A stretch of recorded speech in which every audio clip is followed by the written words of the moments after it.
Hey, what's up, guys? James here in the studio with John. What's up? and we're about to watch the trailer for Doctor Sleep. I only know a little bit about it, and John, you said you knew nothing about it. Yeah, I knew nothing of this project until you told me about it recently.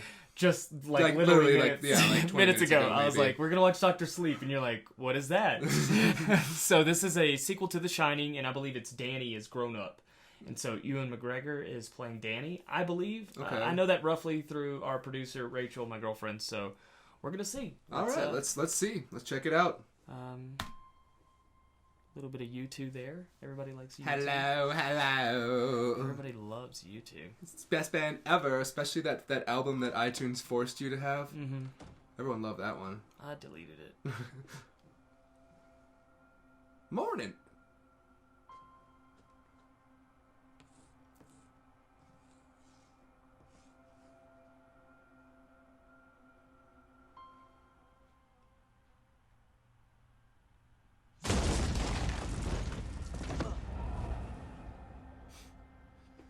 Remember The Shining? Do you remember The Shining, John? You remember traditional jump scares in trailers? Yeah. I especially like the delayed reaction of falling off the bed. Good. Based on Stephen King's best-selling novel. Guys, we own a drone. Like me.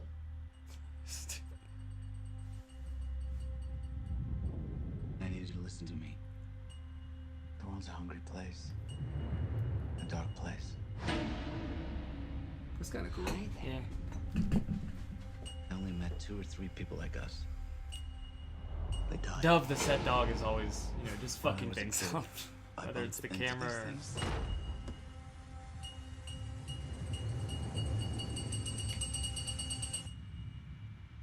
I don't know about magic. I always called it The Shining.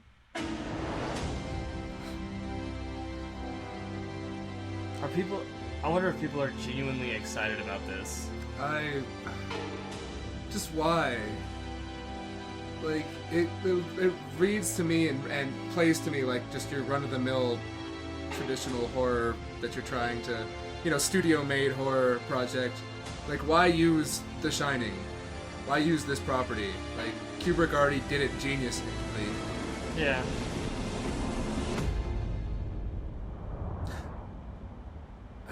I love how they tried to, replicate the hallway shot. Hold on 1 second. Sorry, okay.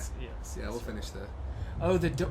See, this is why I don't care. They're just pandering. Yeah. Oh, like, yeah. it's just like, remember all the things? Yeah.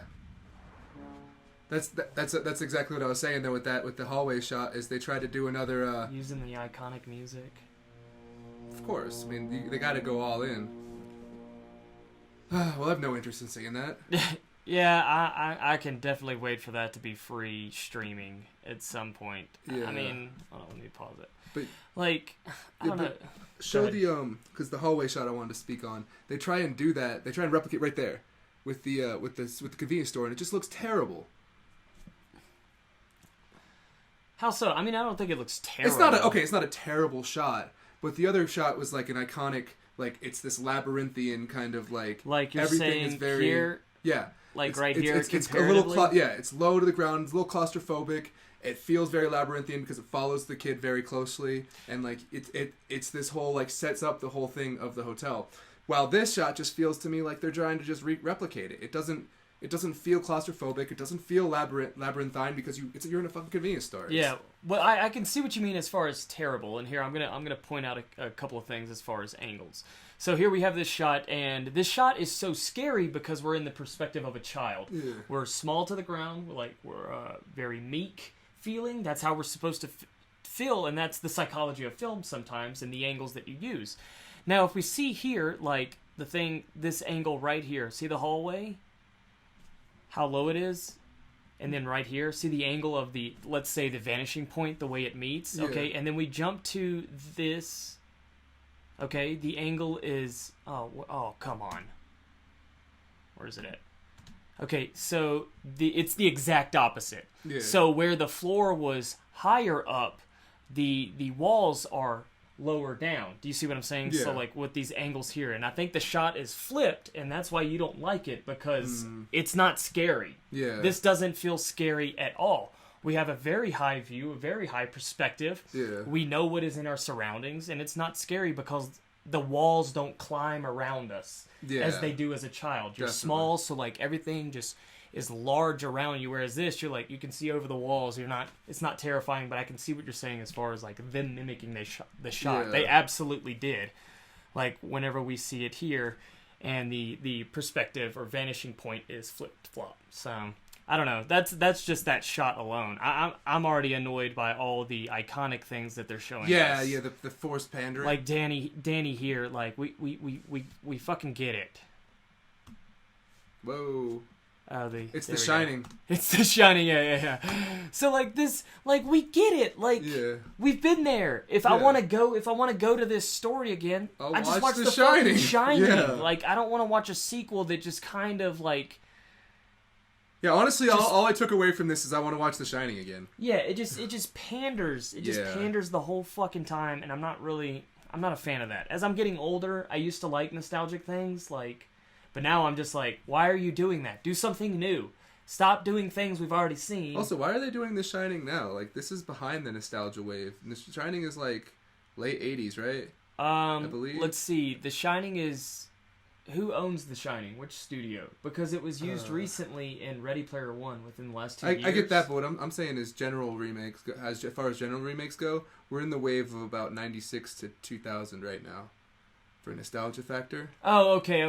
Because the remakes and nostalgia always are based on like disposable income and the demos. And your demos you're always looking for like your 18 or with nostalgia at least your demos you're looking for is like 26 to 35. Yeah. So like that's the wave they're hitting right now. Right. Hold on. And shaking the camera. Sorry. And like and Shining is so much further back, it just seems odd to do it now. Like, why not do it like 10 years ago? Well, that's what I was saying. Ready Player One. Have you seen that? No. Okay, that's Ready Player One. They use a Shining reference, and it's not only a reference; it's one of the puzzle quizzes in the game, puzzle in the game. And so, like, it was a huge, it's huge a major pop plot culture point. thing. Like, everybody fucking loved it. I loved it. I thought it was incredibly interesting to put The Shining in a video game movie. Yeah. That being said, I really don't want a sequel to The Shining. I don't understand what purpose it would serve other than fan service and like ticket sales. Yeah, but my whole thing is like, because Ready Player One even was like what 2015. Yeah, it should have been like Shining remake as far as the nostalgia wave goes. As far as if we're looking at it just from a producer cash grab standpoint, right? Best time to make it is like 2006. What was going on in 2006? Because everybody that was during gore porn, horror gore porn. This is true. This is true. Torture porn was popular then. Yeah, torture porn. But that's what I was saying is they probably would have made a torture porn variation of it. But like, God, that would have been. But I'm just saying from that standpoint is that's when you had people who saw The Shining when they were like 10 or 12 and it really stuck with them hard, are gonna be like in their late 20s, early 30s and have a lot of disposable income at that time. Right. Like that's what you want to hit when it's nostalgia based. Yeah. So that's the only reason I was saying 2006 is because you want to hit the people that are going to be affected most from nostalgia. Yeah. I'm just gonna have it in the background, like playing or whatnot. If we're rewatching like some moments here, like. The whole thing. I don't really understand what his purpose is. Like, isn't a trailer to kind of introduce you to what you're going to get into? Well, this trailer wasn't trying to do any of that. This trailer is very formulaic. It's like... Oh, yeah, okay, this is hey, remember? Yeah, hey, remember? Yeah. On top of that, like, all this is very, like, how can we write a very cliched horror trailer? Start it with the very light notes. Make it a little peaceful, and then it starts to get dark and ominous. Jump scare! Yeah. Like... I don't know. I'm kind of over the whole wave of rehashing things. I was into it, back when I was a bit younger because, like, I was getting to see some of my parents' favorite classic movies get told in my perspective, and, like, looking back on those rehashed things, I'm like, wow, those are terrible. Why did I like those? The originals are always far superior. Like, the source material, as it were, is always best. Not in this sense, though. Everybody says The Shining is either great as a novel or the film. I prefer the film. I'm not a big reader, but you know, that's me. I don't see this having a huge impact. I think it's going to have a pretty decent opening weekend because of this, right there, like because of Danny. 237 The Room, which the documentary is far more interesting. That's the only sequel I need to The Shining. Room 237, which is based on all the theories and shit. If you guys get a chance, you should totally see that. Yeah, and then here, with the blood in the elevator. That was great in Ready Player One, you know, because you weren't expecting that. And the characters weren't, because they had never seen The Shining because they were so young. So they only knew it as reference, and so, like, they were getting a hard taste of what The Shining was in reality. So that's pretty cool. But yeah, I don't have anything else. I mean, this looks... I will definitely wait. This is something Rachel is going to force me to sit down to watch. Yeah, gotcha. I don't really particularly care. Yeah, he's sliding down. Oh, no! I probably won't see this. Yeah.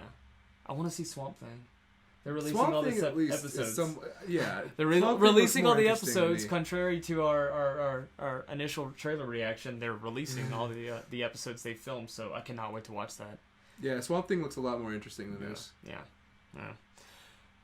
Doctor Sleep. Whatever. Wait, what's the rating? Oh, does it have a rating, you think? I don't know. It feels...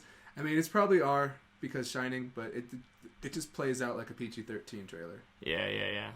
I don't know.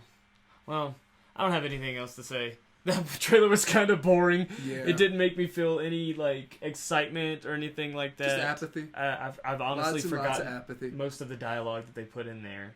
Because it was very forgettable. Oh, he said the word The Shining. Yeah, I just called it The Shining. Remember the fucking Shining, guys? Remember that masterpiece? Do you fucking remember it? Anyways, I don't have anything else to say. I'd rather wait for more exciting trailers to come out. Yeah. I don't know. I really want to see Hobbs and Shaw. I think it's Hobbs and Shaw. Have you seen that trailer? Yeah, I haven't seen it yet. Oh, that's great. Okay. But you know what really needs a sequel? Citizen Kane. Citizen Kane, yeah. Dose. Citizen Kane Dose. Electric Boogaloo. Just something stupid. I don't know. I'm tired of these remakes. I'm tired of sequels. Like, there are plenty of talented screenwriters out there in LA, also across the entire United States, that don't get the opportunity to make their original films. And some of them just sit on a shelf for 10 fucking years, and then they make one every decade, like one powerful, amazing film that's completely original and new to the text. It redefines the text. And it's like, once we hit that mark, it's like we get a decade of that's not shit safe. that mimics it. Yeah, exactly. Yeah. So it's like... That's the safe route. There's one studio takes a chance on somebody, and they actually make gold, and people love it because it's unique and new and different and well told. Yeah. And then the studio's like, oh, that's the formula. Yeah. Well, I don't have anything else. I'm just glad that we're out of A, torture porn era, and B, found footage era. Because both of those are terrible, terrible eras for horror. So they're gonna as one masterful, like just it's culmination of the two. It's gonna come full circle, and we're gonna have an amazing found footage torture porn. Yeah, right. It'll just be if somebody can pull that off, I will honestly be impressed. Yeah. I would honestly be impressed. All right, guys. Like, to be an actually good film and not just a piece of shit. Well, who would you want it to direct it if you could choose?